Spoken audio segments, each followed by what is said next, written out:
In a news article, Afia Salam and Rafi document the unheard voices of those displaced by climate change. The greatest challenge facing Pakistan continues to be on a low priority status.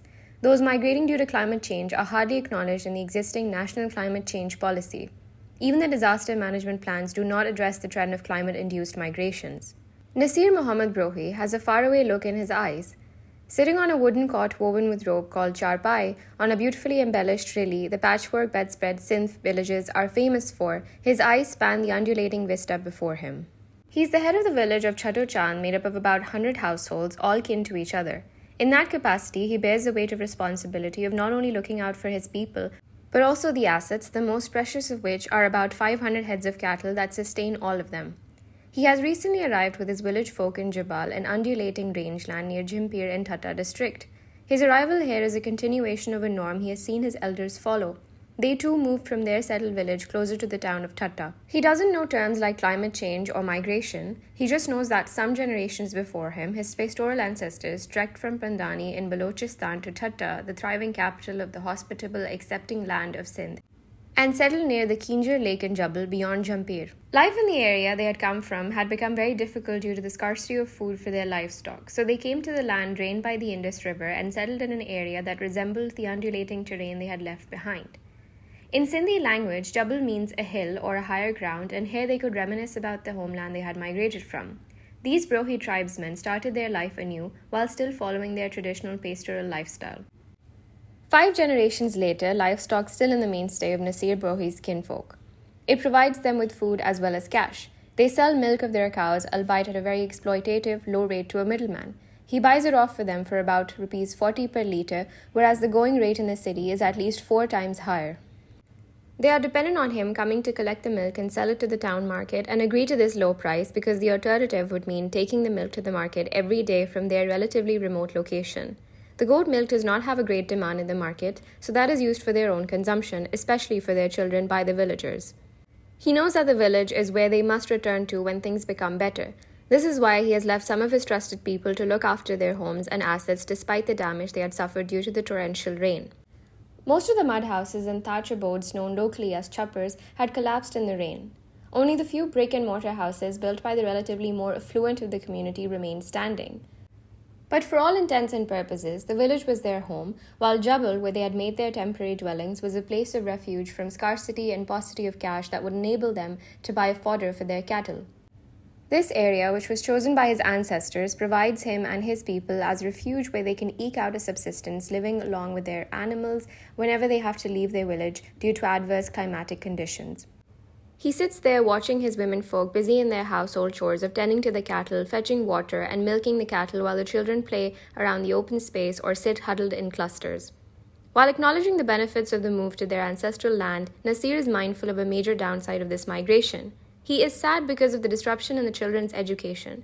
Because this is not a revenue village, there is no government school here for them. Jabal is in a pocket of invisibility. There is a winding road about 35 kilometers away from the main highway. The fruits of the development do not ripen along that small road, so no school nor any basic health unit. There is a wind turbine set by a Chinese company within sight, but no job opportunities for this community. Such migration by the community may last for months, and this disruption is not conducive to continuing school education. In fact, across Sindh, such migrations are the reason for high rate of school dropouts.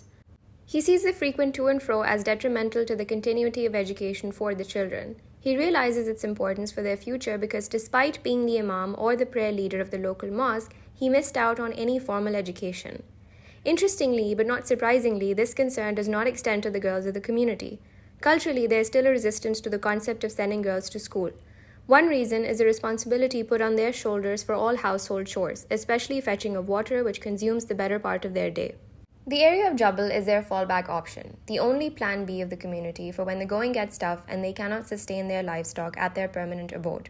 The very limited options available mean that when climate isn't kind to their livestock, they move, because their lives are inexorably linked with the health of their cattle. He has a satisfied yet wistful look on his face as he sees his livestock forage on the plentiful bushes and grass available as fodder for them, the main reason for having migrated to Jabal.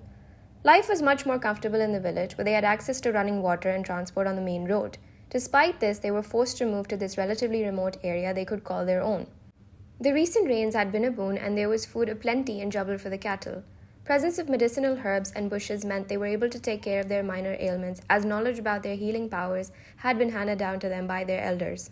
Besides availability of natural vegetation, the land made fertile by recent rains also allows the villagers to grow some corn, which is a quick turnaround crop. Migration to Jabal is a tough trade-off.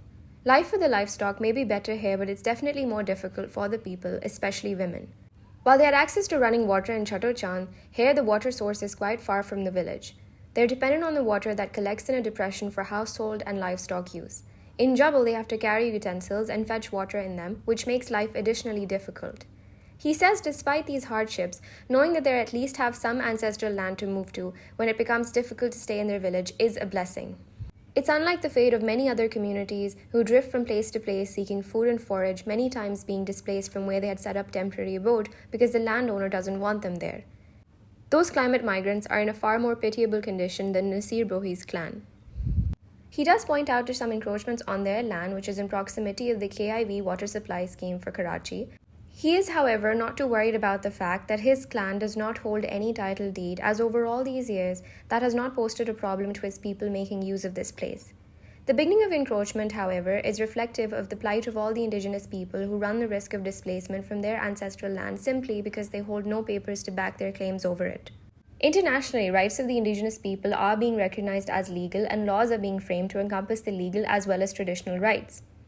Laws in Pakistan too continue to evolve, and the need is to accelerate the process to bring the marginalized communities like the inhabitants of Chato Chand into the mainstream. They should offer them security and peace of mind about the land they have called their own for generations. In a similar manner, laws and policies need to be cognizant of the plight of the migrants, whose number will continue to grow in the wake of slow onset disasters like desertification and drought. Such changes force communities like Naseer's ancestors to go in search of greener pastures. The cataclysmic disasters such as storms, floods, and excessive rainfall catch the eye because of the scale of damage and displacement and the immediacy of response required. Such disasters blind even policymakers to the population shifts that occur due to the slow onset disasters triggered by climate events in slow motion. Such changes cause a bigger and longer duration displacement which need to be dealt with because the pressure of the moving community and their livestock on the new area's ecology also needs to be mapped. Resource depletion in may one place induce migration, but the pressure of the migrant community on the new location may cause depletion there too over a longer period of time. On the biodiversity, on the soil fertility, on the vegetative cover. Sometimes it's not just the mere increase in population, but the unchanged consumption habits of a community that can lead to resource depletion. Right now, in the climate change conversation in Pakistan, these voices are unheard. There is hardly any reflection in the existing national climate change policy. Even the disaster management plans do not acknowledge and address the trend of climate-induced migrations. They are mostly reactive, coming into action after a disaster has occurred. Organizations like Islamic Relief Pakistan have been conducting research through academia to map out the extent and intensity of the problem. Climate change adaptation and resilience building has been the core component of all its program and interventions. Its VOCAL, which stands for Voices Organized for Climate Change Advocacy and Lobbying campaign, wherein the voices from the field are being brought to the fore, has been conducted in conjunction with the University of Sindh Center for Coastal and Deltaic Studies. The research has mapped out several communities in Thatta and Badin, following an agrarian life as well as of the fisher folk, and traced clear indications of displacement induced by climate change. Speaking about the program, Sarmad Iqbal, Advocacy and Campaigns Specialist at IR, said VOCAL was initiated to strengthen the understanding of provincial and national government departments, media, academic, lawyers, and faith leaders.